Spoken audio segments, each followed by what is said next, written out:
La 40e édition du Forum de Crans-Montana s'est achevée à Rabat dans une atmosphère à la fois solennelle et chaleureuse, marquée par des hommages, des distinctions et des perspectives résolument tournées vers l'avenir.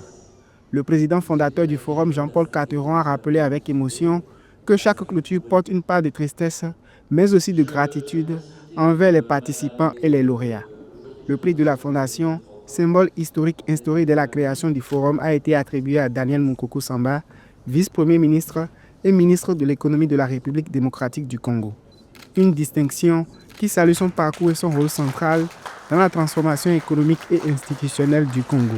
Monsieur le vice-premier ministre, je suis à cheval entre les deux interprétations, à savoir que votre action passée est déjà très brillante, mais nous espérons beaucoup que ce n'est que le début d'une action continue et d'une action à venir pour porter votre pays le plus haut possible dans le rayonnement, la crédibilité, la respectabilité, l'image, la réputation.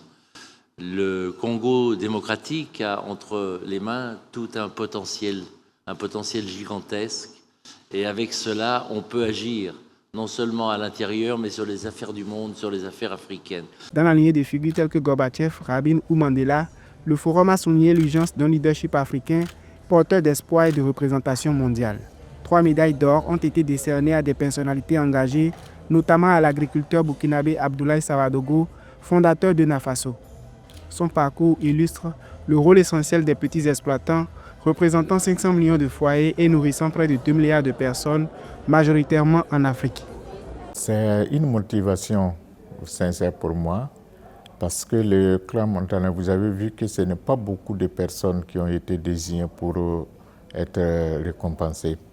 Et je me dis que c'est par les efforts que nous faisons et par l'apport que nous donnons à la population, c'est surtout ça, que cette récompense est venue.